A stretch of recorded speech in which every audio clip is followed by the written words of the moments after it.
السلام علیکم ورحمۃ اللہ وبرکاتہ۔ ویلکم ٹو تعلیم ود امامہ۔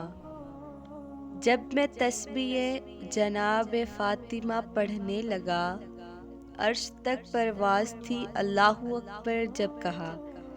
میں ہوں آپ کی پیاری بہن امامہ، امید کرتی ہوں تمام مسلمان اپنے گھروں میں خوشحال ہوں گے۔ آج ہم ذکر کریں گے ایسے عمل کا جو خود نبی کریم صلی اللہ علیہ وآلہ وسلم نے اپنی پیاری بیٹی دل کے جگرے کو یہ تحفہ دیا تھا، یعنی حضرت فاطمہ رضی اللہ تعالیٰ عنہ کو تحفے میں دیا تھا، جس کو تسبیح فاطمہ کہا جاتا ہے۔ تسبیح فاطمہ اصل میں ہے کیا؟ ایک دن حضرت فاطمہ آپ علیہ الصلوۃ والسلام کی خدمت میں حاضر ہوئی اور گھر کے کاموں کی شکایت کرنے لگی، اور آپ صلی اللہ علیہ وآلہ وسلم سے خادمہ کے بارے میں کہنے لگی۔ آپ صلی اللہ علیہ وسلم نے انہیں خادمہ نہیں دی۔ آپ نے فرمایا، آپ کو یہاں سے خادمہ تو نہیں ملے گی، بلکہ آپ صلی اللہ علیہ وآلہ وسلم نے انہیں ایک وظیفہ بتایا۔ آپ صلی اللہ علیہ وسلم نے فرمایا، اے فاطمہ، سونے سے پہلے 33 بار سبحان اللہ، 33 بار الحمدللہ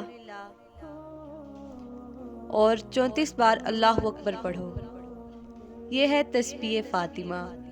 اس کی فضیلت آپ علیہ الصلوۃ والسلام نے فرمایا، یہ تمہارے لیے خادمہ سے بھی بہتر ہے، یعنی جسمانی راحت، روحانی سکون اور دنیاوی اور آخرت کی برکت اس ذکر میں ہے۔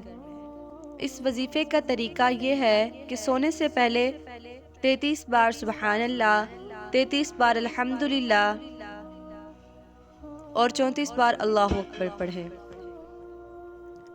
یہ تمام تسبیح 100 ہو جائے گی۔ دنیا کے بستر پر سونے سے پہلے اگر ہم تسبیح فاطمہ کو اپنا معمول بنا لیں تو انشاءاللہ تعالی آخرت کے بستر بھی آرام دہ ہوں گے۔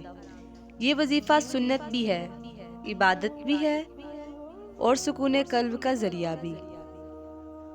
اللہ ہمیں اس تحفے کو اپنانے کی توفیق دے، آمین۔ اگر آپ کو یہ ویڈیو پسند آئی تو لائک کریں، دوستوں کے ساتھ ثواب کی نیت سے شیئر کریں۔ اللہ تعالیٰ آپ کا حامی و ناصر ہو۔